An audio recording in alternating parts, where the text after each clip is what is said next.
오늘 10계명 이제 요약 부분부터 우리 같이 보도록 하겠습니다. F 요약.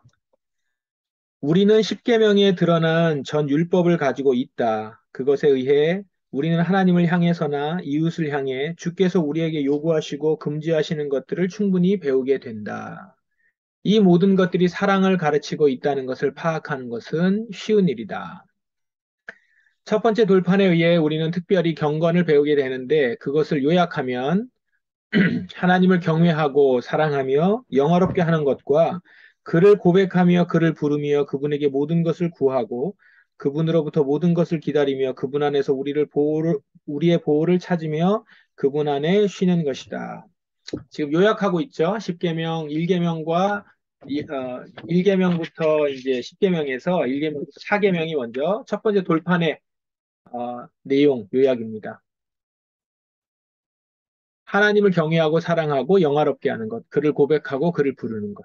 둘째 돌파는 하나님을 위해서 이웃에 대한 사랑을, 하나님을 위해서 이웃에 대한 사랑을 개발하는 것인데, 그렇게 함으로써 모든 사람에게 우리가 대접받고자 하는 대로 행하며 우리 자신을 사랑하지 않게 되는 것이다.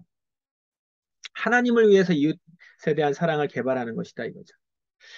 자, 여기서부터 내용이 이제 요약이 참 중요합니다. 율법 어디에서도 우리는 사람이 자기 자신의 이익을 위해 무엇을 할 수 있다거나 할 수 없다는 것에 관한 규칙은 한마디도 찾아볼 수 없다. 그리고 인간은 분명히 자기 사랑으로 기울어질 수 있는 상태에서 태어났기 때문에 율법이 일부러 이미 과도한 사랑에 부채질을 할 필요는 전혀 없었던 것이다. 그리하여 우리가 우리 자신을 사랑함으로써가 아니라 하나님과 이웃을 사랑함으로써 계명들을 지키게 된다는 것이 분명하다. 할 수 있는 대로 자기 자신을 위해 살지 않고 자기 자신을 위해 몸부림치지 않는 사람이야말로 가장 훌륭하고 거룩한 삶을 살 수 있다는 것이다. 또한 오직 자기 자신만을 위해 발버둥 치고 자기 자신의 이익만을 생각하고 추구하는 사람이야말로 가장 악하고 잘못된 삶을 살고 있는 것이다. 10계명의 내용이 결코 개인적이지 않다는 거죠. 중심적인 삶을 살 수가 없다라는 거예요. 그래서 우리가 기독교 신앙 자체가 나를 위해 우리의 가족, 여기에 국한돼서 적용을 할 수 있는 본문들, 그런 계명들이 없다는 거예요. 다 하나님 중심, 그리고 하나님 중심으로 살아가면서 이기적인 삶이 아니라 이타적인 삶, 하나님 중심으로 사는 그 가운데서 이웃에 대한 사랑을 개발하는 삶. 그게 기독교 신앙의 기본이라는 것이죠. 그것이 율법에 나와 있는 가장 기본적인 요약입니다. 25.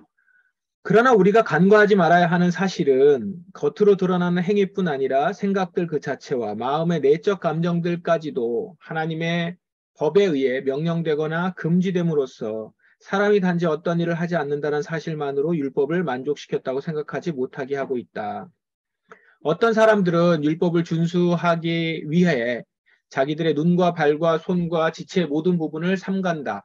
하지만 마음으로는 전혀 엉뚱한 생각을 하고 있으면서도 그것을 사람들이 모르기만 할 수 있다면 하나님 앞에서 무죄 판결을 받을 수 있다고 생각하는 것이다. 그들은 살인하지 말라, 간음하지 말라, 도둑질하지 말라는 말씀을 듣는다. 그들은 사람을 죽이기 위해 칼을 뽑지는 않으며 사창가를 찾지도 않으며 다른 사람의 물건에 손을 대지도 않는다. 거기까지는 좋다. 그러나 마음으로는 살기를 가득 품고 있으며 정욕으로 불타오르고 있으며 다른 사람의 물건에 눈독을 들이고 있으며 탐욕스럽게 그것을 삼켜버린다. 그들은 지금 율법의 근본 정신을 결하고 있는 것이다. 이런 자들 때문에 바울은 율법은 신령하다고 단언하면서 단호하게 주장하고 있는 것이다. 율법은 전폭적으로 순종하는 마음과 영혼과 의지를 요구하고 있다는 뜻이다.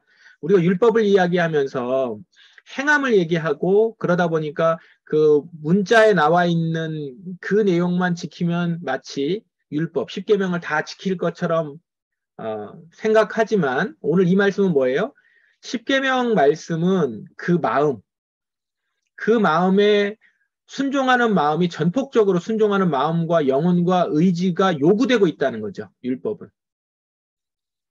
이 부분을 놓치면 정말로 우리가 자기 자신을 속이는 것이고 마치 우리가 계명을 다 지키고 있고 말씀을 다 지키고 있다라고 생각하지만 사실은 스스로만 그렇게 생각하는 것이고 그렇게 생각하는 것은 율법이 말하고 있는 바가 아니다. 이겁니다. 이것이 율법의 의미라고 말할 때 우리는 우리 자신의 새로운 해석을 제시하고 있는 것이 아니라 율법의 가장 훌륭한 해석자이신 그리스도를 따르고 있는 것이다. 이게 바로 그리스도를 따르는 것이다. 바리새인들이 백성들에게 주임시켰던 그릇된 생각은 겉으로 드러나게 율법을 범하는 행위만 하지 않으면 율법을 다 이룬 것이라고 주장하는 한 것이다. 그리스도께서는 이러한 생각을 가장 위험한 오류로 책망하신다.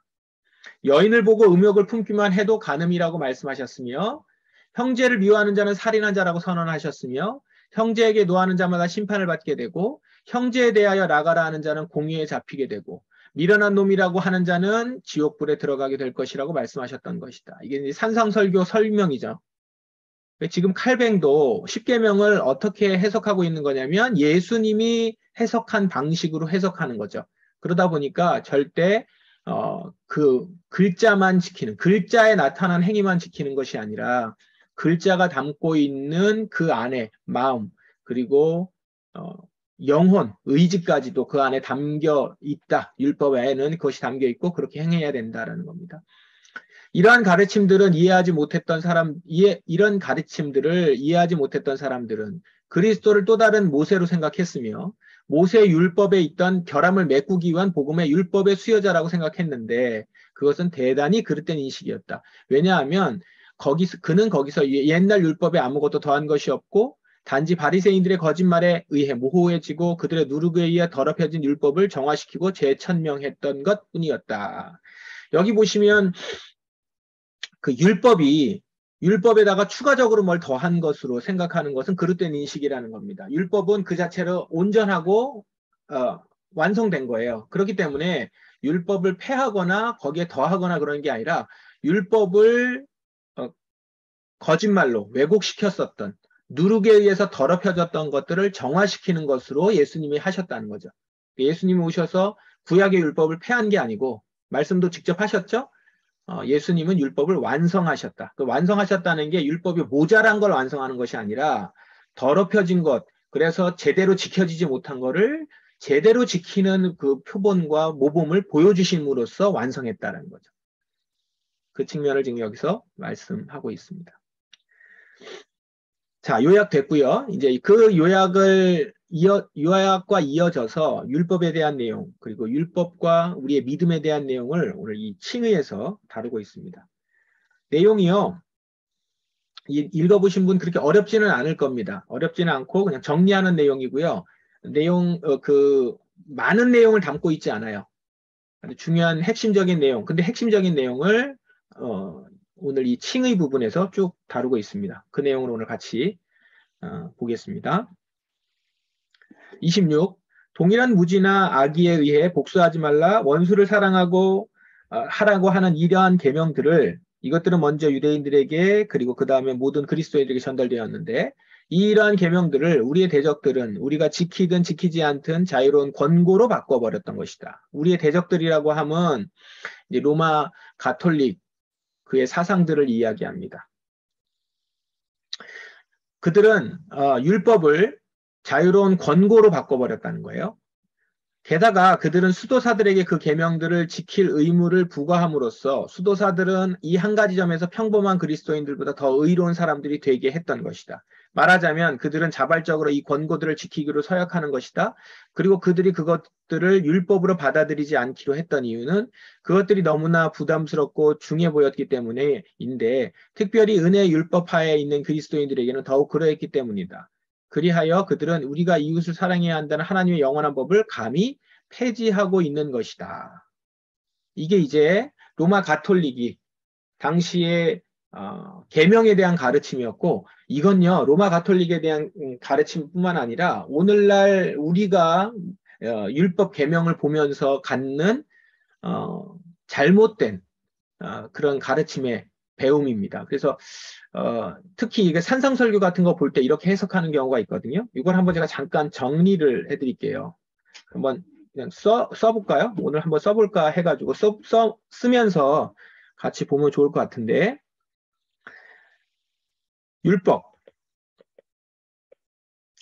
율법은 로마 가톨릭에서는 이거를 어떻게 얘기를 했냐면 지키기 어려운 것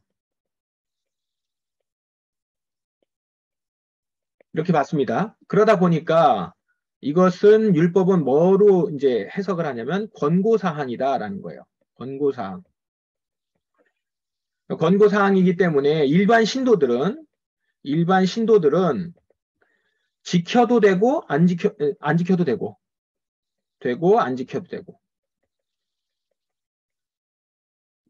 그리고 사제들은 이걸 필수적으로 지켜야 되고. 이렇게 바꿔버렸다는 거죠. 그런 의미에서 율법을 폐지를 시킨 거나 다름없다라는 겁니다. 그래서 사제들은 이것을 지킴으로 경건 생활을 하는 데 도움은 되지만 그러나 이것은 일반 신도들, 그러니까 일반적인 경우에는 지켜도 되고 안 지켜도 되는 권고사항으로 그렇게 놨다라는 거죠. 그리고 율법의 여러 가지 부분을 또한 해결하고 우리가 그 안에서 비어있는 부분의 선행은 이제 뒤에 나오는 내용 추가적으로 설명하면서 말씀을 좀 드리도록 할게요. 그렇게 지금 했단 얘기가 여기 이 정리입니다. 그러면 이제 그리스도께서는 어떻게 얘기하셨냐? 그리스도께서는 분명한 비유를 통해서 우리의 이웃이란 우리의 도움을 필요로 하는 어떤 사람, 심지어 아주 멀리 떨어져 있는 사람이라고 말씀하시지 않았는가? 계명들도 여기저기 우리가 원수를 사랑해야 한다고 가르치지 않았는가?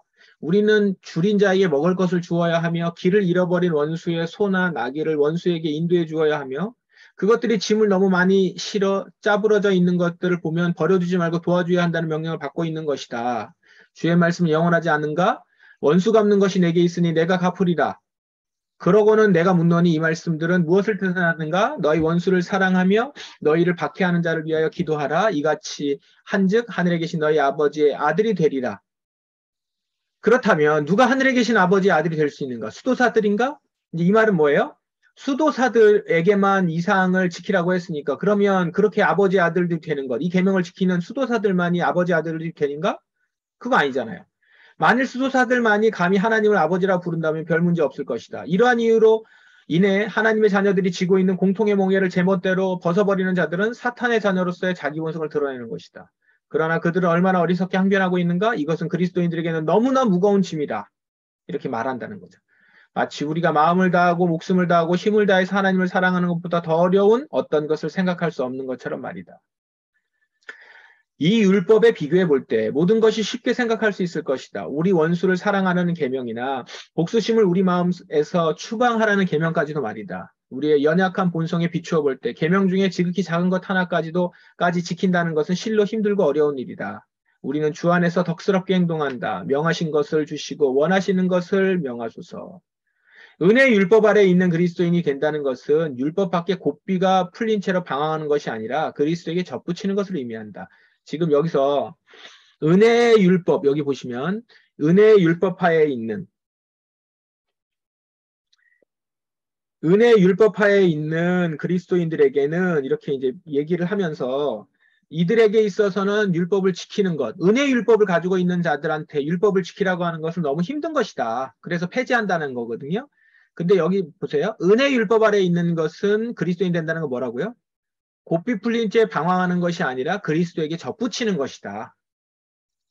은혜의 율법은 그리스도에게 접붙이는 것이지 은혜의 율법에 있으니까 율법을 안 지켜도 되고 그걸 폐지시켰다라는 말이 아니다.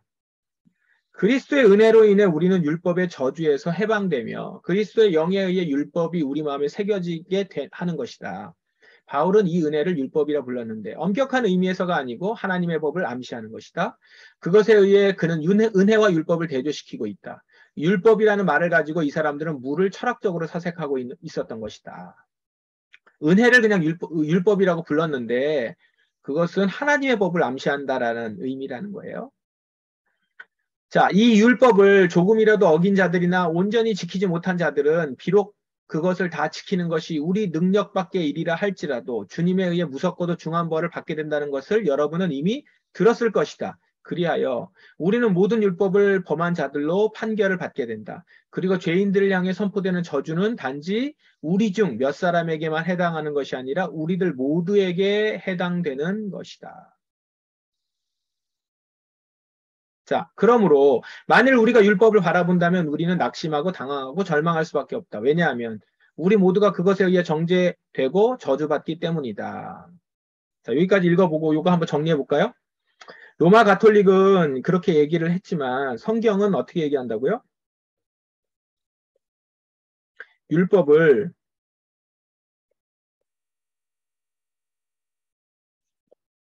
율법을 모두에게 주셨고 모두가 지켜야 되는 거죠. 그러다 보니까 이것은 필수적인 거예요. 율법은.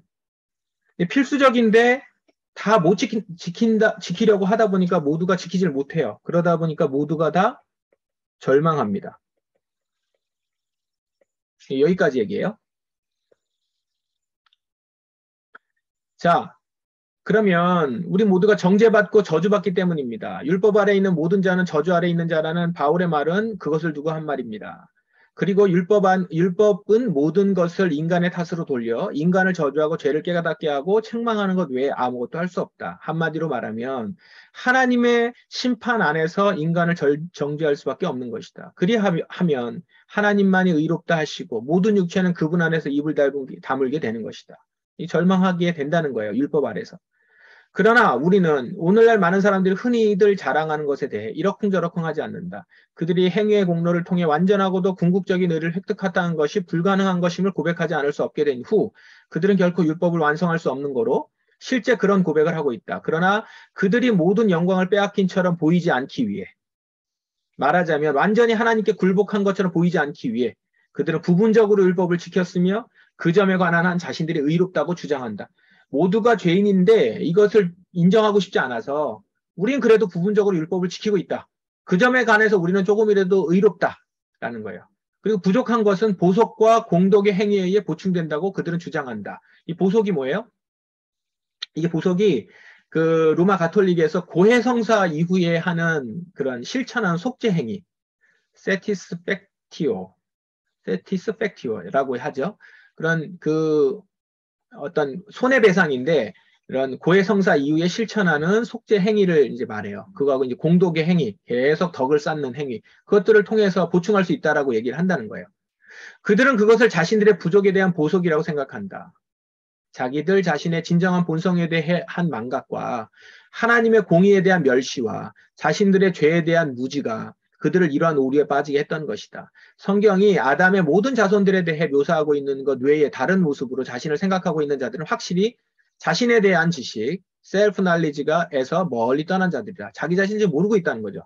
완전히 우리가 죄인이라는 걸 자꾸 인정하지 않으려고 하면서 다른 걸 주장하고 있는 것은 자기 자신에 대한 지식이 없는 것이다.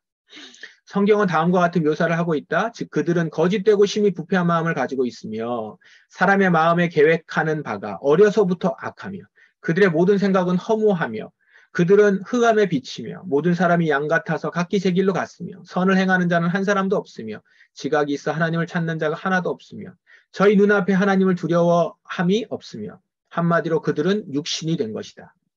이 부분은 우리가 기독교 강의 앞부분에서도 좀 다뤘던 내용이죠. 우리는 이러한 말에 의해 바울이 열거하는 저 모든 행위들을 연상할 수 있다. 음행과 더러운 것과 호색과 우상숭배와 주술과 원수 맺는 것과 분쟁과 시기와 분냄과 당짓는 것과 분열함과 이단과 투기와 술취함과 방탕함 등등 상상할 수 있는 모든 더러운 것과 가증한 것이다. 우리가 하나님에 대항해서 의지한다고 자랑하는 것들의 가치가 실로 그러한 것이다. 우리가 하나님에 대항해서 의지한다고 자랑하는 것들의 가치가 이런 거라는 거예요. 왜냐하면 우리는 다음의 것을 보편적 원리로 붙잡아야 하기 때문이다. 누구든지 자기 자신을 자랑하는 자는 하나님을 대적하는 자랑을 하고 있는 것이다. 라는 이 부분을 생각해야 된다는 거예요. 사실 바울은 온 세상으로 하나님께 복종하게 하는 반면 인간에게서는 자랑할 모든 기회를 완전히 박탈하고 있다. 바울이 얘기하고 있는 바는 온 세상이 하나님께 복종할 수밖에 없다라는 걸 얘기하는 것이고 인간에게 있어서는 자랑할 만한 모든 것이 없다라는 겁니다. 하나님에 의해 정죄되고 그토록 나쁜 평판을 받고 있는 인간이 감히 자기 자신에게 어떤 것을 돌릴 수 있을까? 그는 아직도 자기 자신이 대단한 존재라고 생각하고 있는가? 그는 아직도 자기가 낮아지며 거꾸러져서 모든 것을 하나님께 바쳐야 한다는 것을 깨닫지 못했는가? 그는 아직도 겸손히 하나님을 높여야 함을 배우지 못했는가? 만일 누구든지 자기 자신에게 무언가가 있다고 생각한다면 나는 그것을 겸손이라 부를 수 없다. 그리고 이 두 가지를 동시에 가지고 있는 자들, 즉 하나님 앞에서는 자기 자신에 대해 겸비해져야 한다고 느끼고 그러면서도 자기 자신에게 어떤 장점이 있다고 생각하는 이들은 아주 해로운 이선을 가르쳐 왔던 것이다. 그러니까 하나님 앞에서는 자기 자신에 대해서 겸비한다고 해야져야 한다고 느끼면서도 자기 자신에 대해서 어떤 장점이 있다고 생각하는 자들, 그래도 나한테 아까 비슷한 거예요. 조금이라도 의로움이 있다라고 가르치는 것, 그것들은 아주 잘못된 것이라는 거죠. 위선을 가르치는 것. 이게 이제 그 바리새인이 하고 있는 위선자인 거죠. 왜냐하면 우리가 실제로 느끼는 거 있는 것과 반대되는 것을 하나님 앞에 고백하는 것은 하나님께 거짓말하는 것이기 때문이다. 만일 우리가 진심으로 그리고 진정으로 이 사실을 인정한다면 우리의 장점에 대해 모든 신뢰뿐 아니라 그것에 대한 생각마저도 사라져버릴 것이기 때문이다. 그러므로 만일 사람이 자연적 은사에 따라 판단받는다면 머리 꼭대기에서 발끝까지 그에게 선한 의지라고는 하나도 찾아볼 수 없을 것이다. 그에게 있는 칭찬 들을 만한 것은 무엇이든지 하나님의 은혜에 의해서 온 것이다. 제가 여기 색깔을 안 칠했는데 그에게 있는 칭찬들을 만한 것은 무엇이든지 하나님의 은혜에서 온 것이다. 그러나 우리의 사악한 경향은 항상 우리의 추잡함을 변명하고 하나님의 은혜를 자신의 공로로 돌리려 하는 것이다. 또한 하나님의 의가 너무 완전하기 때문에 어떤 더러움에 의해서도 오염되지 않는 완전한 것 외에는 하나님에 의해 용납되지 않는다는 사실이 인식되지 않는 곳에서는 하나님의 의가 멸시를 당한다. 그러나 만일 그렇다면 우리의 모든 행위가 그 자체의 가치에 의해 판단된다면 부패와 오염 외에 아무것도 아니다. 그리하여 우리의 의는 연약함이며 우리의 강직함은 오염이며 우리의 영광은 불명예일 뿐인 것이다. 우리에게서 나올 수 있는 최선의 것도 여전히 우리의 육체의 어떤 부정에 의해 얼룩지고 더러워졌으며 있으며 그렇기 때문에 불순물이 섞여 있다고 말할 수 있다. 다음으로 설령 우리가 완전히 순수하고 의로운 어떤 행위를 할 수 있다 할지라도 선지자가 말하는 것처럼 단 한 가지 죄가 그 이전에 의해 모든 기억을 지워버리고 소멸시키기에 충분하다. 야고보도 같은 의견을 말하고 있다. 누구든지 온 율법을 지키다가 하나를 범하면 모두 범한 자가 되나니 우리의 인생은 결코 죄 없이 순결할 수 없으며 우리가 획득할 수 있는 무슨 의든지 그것이 뒤에 지은 죄로 인해 오염되고 눌리고 파괴될 때는 하나님 앞에 나올 수 없거나 혹은 우리에게 의로 인정될 수 없다. 뭐 우리가 의롭게 한다고 하는 것을 한다 하더라도 그것은 또 다른 우리가 짓는 죄 때문에 오염되고 순결할 수 없다라는 거예요. 무언가 우리가 뭐 굉장히 강직한 것, 우리가 명예롭게 살아가려고 하는 것, 최선을 하더라도 그 단 한 가지 죄가 우리의 앞에 있는 모든 걸 다 기억을 지워버릴 만큼 우리는 하나님 앞에서 자랑할 만한, 내세울 만한 의의는 한 개도 없다. 이 얘기죠. 한마디로 하나님의 율법 안에서 우리는 행위가 아니라 계명에 대해 주목해야 하는 것이다. 율법 안에서 우리는 행위가 아니라 계명에 대해 주목하는 것이다. 그러므로 만일 율법으로부터 의를 찾는다면 이런 행위나 저런 행위가 아니라 율법에 대해 끊임없이 순종이 의를 이루게 될 것이다. 율법에 대한 끊임없는 순종이어야만이 되는 건데 게다가 죄는 하나님 보시기에 너무나 가증한 것이며 너무나 심각한 것이기 때문에 인간들의 모든 의의를 전부 합한다 하더라도 단 한 가지의 죄에 대한 보상도 될 수 없다. 인간은 한 가지 범죄 때문에 하나님의 버림을 받고 구원을 얻을 모든 능력을 상실해버렸다는 사실을 우리는 알고 있기 때문이다. 그러므로 하나님을 만족시킬 수 있는 능력이 우리에게 사라져버렸던 것이다. 아까 얘기 드린 것처럼 모두에게 율법은 주셨고 지키도록 되어 있지만 그래서 필수적인데 그것을 다 지킬 수 없기 때문에 우리는 절망한다는 것이죠. 절망을 결론으로 가질 수밖에 없다. 그것으로 자기를 치장하는 사람들은 결코 하나님을 만족시키지 못할 것인데 그것은 원수로부터 나오는 어떤 것도 그분을 기쁘시게 하거나 그분에게 용납될 수 없기 때문이다. 하나님은 자기 원수들에게 죄를 전가하신다. 그러므로 주께서 우리의 어떤 행위를 인정하시기 전에 우리의 죄가 용서받고 덮어져야만 한다. 이 사실로부터 죄의 용서는 거저 주어지며 자기의 공로를 의지하는 자들은 그것을 무효하고 모독하는 자들이라는 결론이 나온다. 그러므로 사다의 본보기를 따라 뒤에 있는 것은 잊어버리고 앞에 있는 것을 잡으려고 표대를 향하여 그리스도 예수 안에서 하나님이 위에서 부르신 부름의 상을 위하여 쫓아가는 자. 선행을 자랑하는 것이 어떻게 우리 앞에 놓인 말씀, 명령받은 것을 다 행한 후에 이르기를 우리는 무익한 종이라 우리가 하여야 할 일을 한 것뿐이라 할지니라. 는 말씀과 부합할 수 있는가? 하나님 앞에서 말할 때는 체하거나 거짓말하는 것이 아니라 할 것이 아니라 느낀 대로 정직하게 진실되이 말해야 한다. 그러므로 주님은 우리가 그를 위해 요청받지 않은 의무를 수행하지 말고 우리가 당연히 해야 할 봉사를 할 것을 신중히 고려하라고 명령하신다. 또한 우리가 명령받은 것을 다 행할지라도 행했을 때라도 마찬가지다. 비록 우리가 생각들 전부와 우리의 모든 지체들이 율법의 의무를 수행하는 데 들여졌거나 혹은 모든 사람들의 모든 선행이 한 사람에게 속하게 되는 경우를 할지라도 말이다. 명령받은 것을 다 행하는 것과는 너무나 거리가 먼 사람들이 스스로 마땅히 해야 할 이상의 일을 했다고 감히 자랑한다. 그런데 어떤 사람들은 그늘 밑에 벤치에 앉아서 이 문제에 대해 논쟁할 준비를 갖추고 있다. 그러나 지고하신 재판장께서 심판석에 앉으실 때 모든 입은 닫혀지고 모든 자랑은 끝나게 될 것이다. 우리가 추구해야만 하는 것은 바로 이것이다. 우리가 심판대 앞으로 가져갈 수 있는 변론이 무엇인가가 문제이지 우리가 학교나 구석에서 무엇에 대해 잡담을 할 수 있는가가 아니다. 게다가 그런 사람들은 어떤 종류의 선행을 하나님께 말씀드리고자 하는가? 그것은 하나님께서 한 번도 명하시거나 인정하신 일이 없는 자질구레한 일들 뿐이다. 그것에 대한 설명을 하나님 앞에 늘어놓는다 하더라도 하나님은 그것을 받아들이시지 않을 것이다. 이런 의미에서 우리는 선행들이 있다는 것에 동의한다. 말하자면 선지자가 말한 바 이것을 누가 너희에게 요구하였느냐. 그래 너희들이 선행을 할 수 있다 치자. 그런데 그것을 하나님이 말씀하신 것이냐? 그런 자질구레한 것을 나한테 내놓으라고 하신 것이냐? 이제 이런 말인 거죠. 우리가 말하고 있는 선행이라고 하는 것은 지극히 보잘것없는 것이고 하나님께서 받아들이실 만한 의의가 아니라는 거죠. 그렇다면 율법으로 말미암아 전 인류가 하나님의 저주와 진노 아래 있다. 저주와 진노 아래 있다. 그래서 이 절망을 왜 절망해요? 여기 보면 하나님의 저주 그리고 진노 아래 있을 수밖에 없다는 거죠. 우리가 이걸 다 지킬 수가 없기 때문에. 그래서 절망하는 거예요.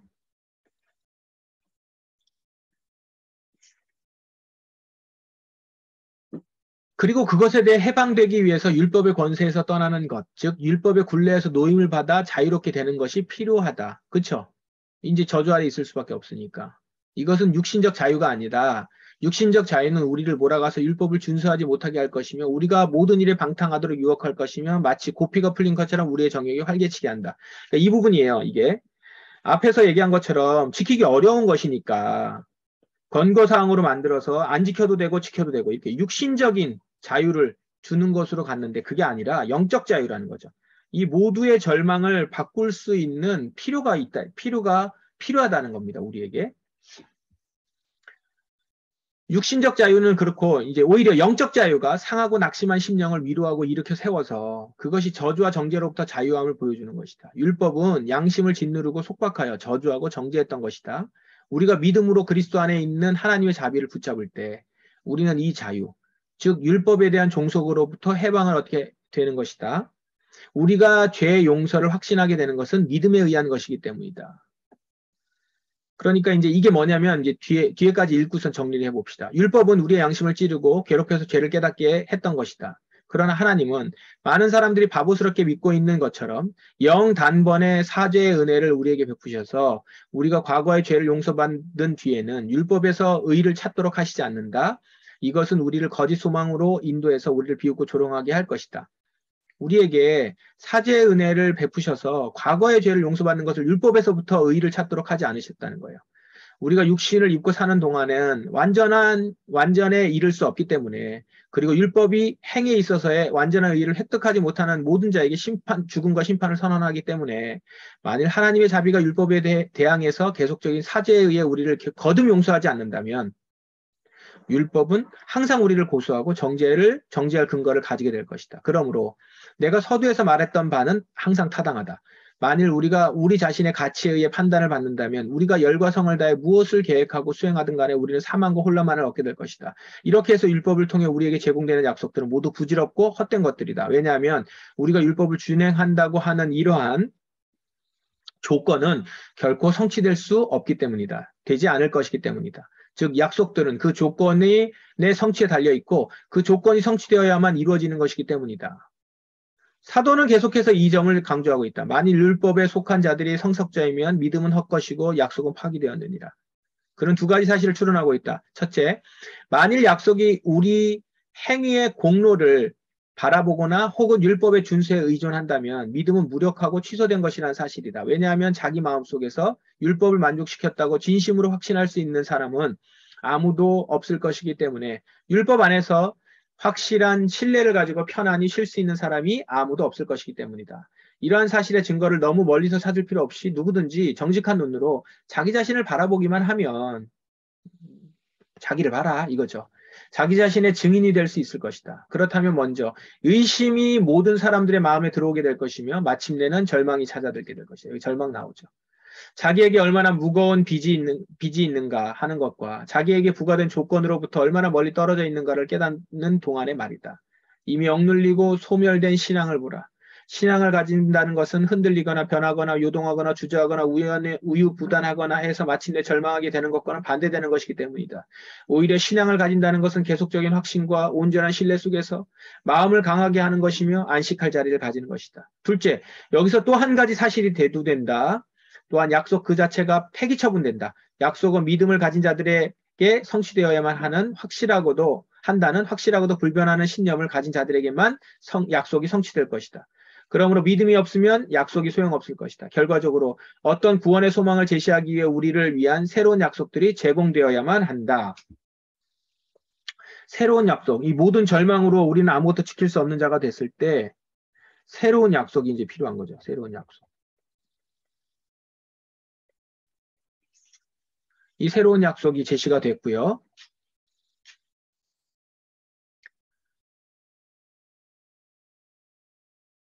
우리의 자비로우신 주님께서 우리에게 값없이 주신 복음의 약속들은 우리에게 무슨 선행이나 공로가 있어서가 아니고 그분의 아버지로서의 선하심에서 나온 것인데 그 조건은 그의 기쁘신 뜻에서 나온 위대한 선물을 온 마음에서 받아들이는 것뿐이다. 바울은 이러한 말을 덧붙이고 있다. 이러한 이유로 인해 우리 구원의 상속이 우리에게 주어져 약속을 견고하게 하는 것은 믿음에서 온다. 자비와 진리는 함께 만난다는 것.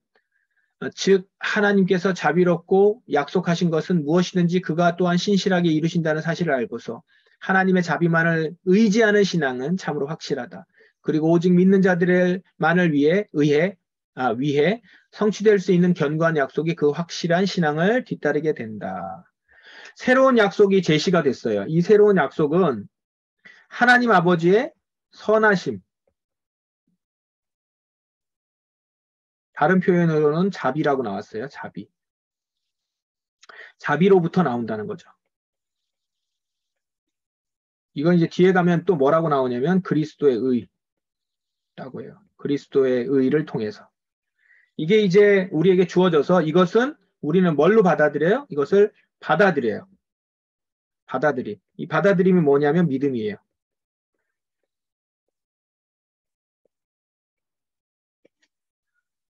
그렇게 믿음으로 받아들였을 때 그러므로 이제 우리는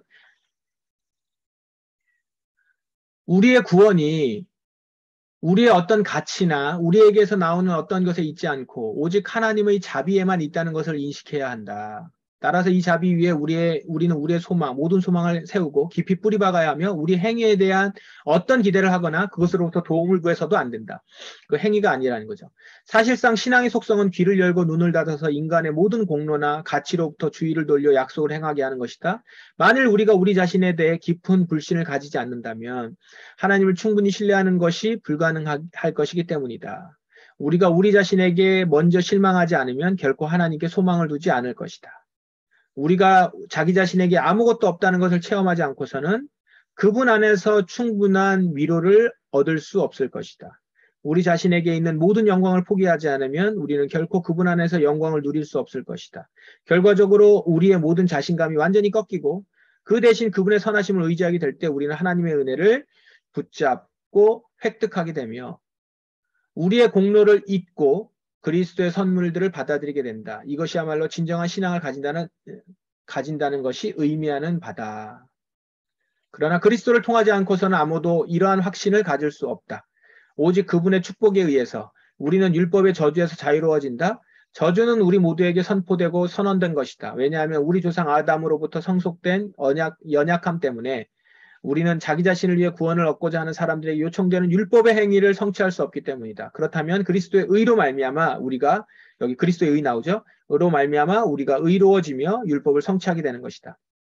우리는 이 의를 우리 자신의 것으로 입으며 그리스도께서도 그것을 우리의 것으로 받아주셔서 우리를 거룩하고 성결하고 무죄하다고 인정하시는 것이다. 이렇게 하여 바울의 말이 성취되었다. 그리스도는 우리에게 지혜와 의로움과 거룩함과 구원함이 되셨느니라. 우리의 자비로우신 주께서 그의 선하심과 값없는 은혜를 따라 우리에게 자비를 베푸시고 진노와 영원한 죽음을 받아 마땅한 우리의 죄를 용서해 주신 것이다. 우리는 율법을 다 지켜야지만 되는데 절망스럽게 됐어요, 지금. 하나님의 진노가 그 가운데 있어요. 그 가운데서 하나님 아버지께서 자신의 자비로움으로부터 우리에게 새로운 약속을 주셨고 그리스도를 통해서 우리는 그것을 받을 수 있어요. 이걸 그리스도의라고 합니다. 이것을 받아들이는 것을 믿음이라고 하고 이 믿음을 받아들임으로 인해서 하나님의 진노와 저주로부터 우리는 해방된 거죠. 끊어진 거죠. 그런 의미에서 우리는 율법을 지킬 수 있게 된 거예요. 이 필수적으로 지키게 된다라고 하는 이 말씀이 이루어지는 거죠. 그래서 이 가톨릭에서 얘기하는 것처럼 율법을 폐지시킴으로 인해서 그래서 안 지켜도 되는 것이 아니라 지켜야 돼요. 지켜야 되는데 그것을 새로운 약속, 그리스도의 의로 말미암아 믿음으로 우리는 지킬 수 있게 됐다. 이렇게 얘기하는 거죠. 그래서 율법이 폐지된 것이 아니다. 우리는 여기까지 읽었죠? 예, 그런 다음 성령의 은사를 통해 이제 그 다음에 성령의 은사를 통해 그가 우리 안에 거하시고 다스리시며 그를 통해 우리의 육신의 정욕들은 날마다 소멸되어 가는 것이다. 이걸요, 칼뱅은 성화라고 얘기를 해요. 이 성화를 되게 중요하게 여기는데, 자, 이 부분입니다. 우리는 정말 성화되고 완전히 순결한 삶 속에서 주께 헌신되며 우리의 마음은 변화되어 율법을 순종하게 되는 것이다. 그분의 뜻을 이루어드리고 매사에 그분의 영광만을 진작시키고자 하는 것을 우리의 유일한 의지로 삼기 위해 우리는 우리 안에 거하는 모든 육신의 더러움을 증오하는 것이다. 자, 그래서 이제 우리는 여전히 우리 안에 육신의 더러움들이 있는데 그걸 증오하는 거예요. 날마다 육신의 정욕들은 더욱 소멸해 가는 것이고 이제 완전히 깨끗해졌으니까 이제 우리는 우리 안에는 의만 있는 게 아니라 우리가 이 세상을 살아가면서 몸을 가지고 있는 가운데서는 우리의 몸이 더러워질 수 있는데 날마다 그것을 계속 더러움을 증오하면서 깨끗하게 씻는 거예요. 자, 이 부분이 이게 구원파와 달라요. 구원파는 한번 구원받으면 모든 영원한 의로 말미암아 우리는 깨끗하게 됐다는 것인데 그렇지 않다는 거예요. 우리는 육신의 정욕들을 날마다 더욱 소멸해 가는 자들인 거예요. 마지막으로 우리가 성령의 인도를 따라서 주의 길을 걸어가고 우리가 교만해지는 것을 계속적으로 피하는 중에도 불완전한 어떤 것이 우리 안에 남아서 우리를 겸손할 수 있게 해주며 그러니까 우리가 지금 연약한 부분을 이게 구원파가요 또 어떻게 하냐면 율법을 예수님이 완성해 주셨기 때문에 우리는 지킬 필요가 없다 이렇게 가요. 그게 아니라 지킬 수 있다라는 거죠. 그런데 불완전한 상태로 우리가 있어요. 계속 우리 아직 몸이 있기 때문에 그걸 통해서 우리가 받을 수 있는 건 뭐냐면 겸손이라는 거죠. 우리는 계속 인식하는 거야. 우리 스스로는 지킬 수 없는 자들이구나. 이걸 계속 인식한다는 거죠. 그래서 겸손한 거예요. 그러니까 하나님 앞에 모든 입을 막고 모든 신뢰를 우리 자신으로부터 하나님에게로도 옮기는 것을 가르치는 것이다. 따라서 우리는 항상 사죄를 필요로 한다. 결과적으로 우리가 주의 길에 행하는 동안 성취하는 선행들도 그것들이 믿음 안에서 행해지는 거로 마치 하나님을 기쁘시게 하는 것처럼 우리를 하나님 보시기에 합당한 존재로 만들 수는 없다. 그래서 홀로 완전하기 때문에 하나님 앞에 설 수 있는 그리스도의 의만이 우리를 대신해서 법정에 나타나야 하며 심판 때에 우리를 위한 보증이 되어야 하는 것이다. 마치 그것이 우리의 것이냐. 이 의가 우리에게 전가되는 것이다. 그리하여 믿음 안에서 우리는 계속적이고도 끊임없는 사죄를 받게 되며 우리의 불완전에서 나온 어떤 부정이나 더러움도 우리에게 전가되지 않고 그리스도의 완전과 정렬에 의해 덮어지는 것이다. 마치 그것이 장사되어서 우리의 옛사람이 완전히 죽어 없어지고 하나님의 선하심이 우리를 새 아담과의 복된 평화로 인도하는 시간이 이르기까지 하나님의 심판대 앞에 나타나지 않은 것처럼 말이다. 그러므로 우리는 주의 날을 기다리자. 그때 우리는 썩지 아니하는 육체를 받아 하늘 왕국의 영광으로 인도될 것이다. 이렇게 살아간다는 거죠. 신앙인들은. 신앙이라는 게 바로 그런 거라는 겁니다. 그래서 우리는 자신 안에서 자신을 바라봤을 때는 실망해요. 절망하고 실망.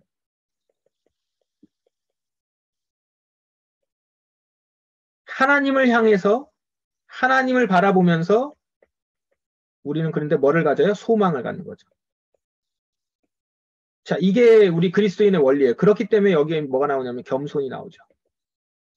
그리고 하나님에 대한 계속 향한 열망이 나오고요. 이게 이제 우리가 오늘 계명과 율법이 우리에게 주어진 것과 율법으로부터 말미암아서 우리가 갖게 되는 삶에서 이것이 지금 우리에게 어떤 의미가 있는지를 이야기하고 있는 겁니다. 다음 주에는 이 율법의 용도가 무엇인가에 대해서 조금 더 그럼 율법이 우리에게 어떻게 작용하는가? 이 뒷부분인데 이 뒷부분을 조금 더 잘 자세히 풀어서 율법의 용도에서 우리에게 이야기를 해줄 것입니다. 네, 오늘 내용은 여기까지 우리 같이 강독을 했습니다.